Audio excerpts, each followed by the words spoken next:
So why is it that our mothers have such a profound impact on us? Have you ever thought about that?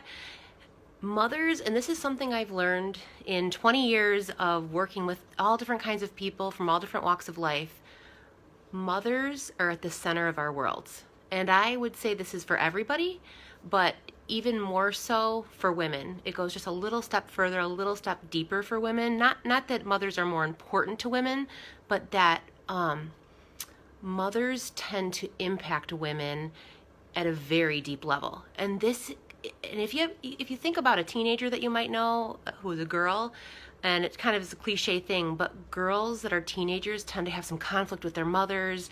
They have a tendency to get sort of an attitude with their mothers over anyone else, right? They're triggered by their moms. And this tends to happen even in adulthood. There's something about your mother that is so profound. And I will say that women in particular talk a lot about their mothers in therapy. And this is whether they had an ideal, fantastic relationship with their mom or a terrible relationship with their mom. They spend a lot of time talking about their moms. And even in the everyday, I guess your everyday life, you'll hear women talking about their moms, right? So in the case that a woman has a fantastic relationship with her mom, and if you're one of these, then you know what it's like. This relationship is deep. It is the deepest, most important relationship in your life, and having a fantastic relationship with your mom tends to mean more to you than having the deepest relationship in the world with almost anyone else, maybe with the exception of your spouse or significant other. And it's on the flip side too. If you did not have a good relationship with your mom, or your mom didn't treat you well, she was neglectful or abusive, still that sticks with you more than almost anyone else that could treat you negatively. And I think this is one of the reasons why women spend a lot of time processing and talking about their moms in therapy. Even if they have almost no relationship with their moms, they talk about it a lot because it just impacts them so profoundly. Hi, Christina.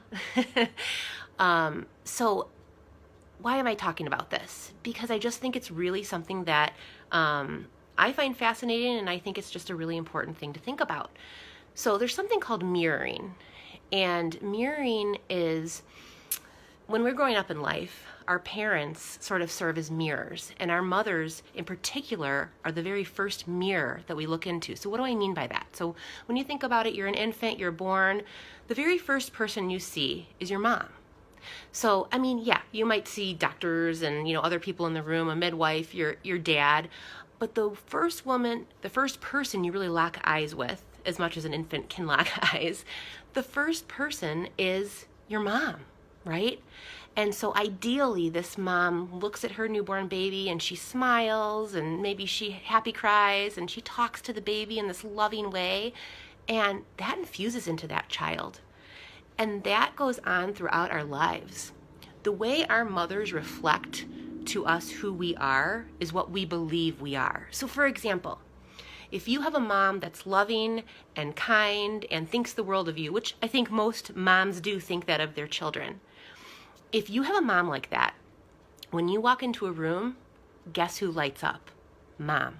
Mom lights up, right? And when you walk into a room and your mom lights up, even if you're a little kid and you're in the middle of playing ball or something and you don't really notice it, you do notice it. It infuses into you.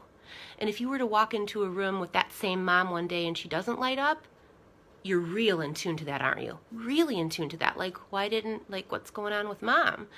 And when she lights up, that sends the message to you that you're amazing and worthy, and I don't even know another word. You're fantastic, because she doesn't light up like that for just anybody. And if you grow up with a mom who doesn't pay any attention to you, you don't get that response. When you walk into a room, mom doesn't really notice you. And that sends a message over time that you're unimportant, maybe not worthy. It can cause a lot of self-esteem issues. And likewise, if you grow up with a mom who's very, very critical, that infuses into you too. Our moms serve, like I said, as a mirror to us. So however, we kind of look to them for guidance to know who we are, what we are, and the way they treat us reflects in the depths of us, and tells us who we are as people. So, and I don't, at a deeper level, I'm not sure why it is, and I wonder this a lot. Why is it that the mom is more, has more of a profound effect on us than anyone in the world? Because this goes for even people that don't really grow up with their mom. They think about their moms a lot. They talk about their mom, maybe not talk about it outwardly with their about their moms, but they long for their moms, and it's just something really deep at the depths of us and who we are. So I'd like to hear what kind of relationship you had with your mom or have with your mom, if you're willing to share, or what kind of impact your mom has had on you. And thank you for watching. Have a good day.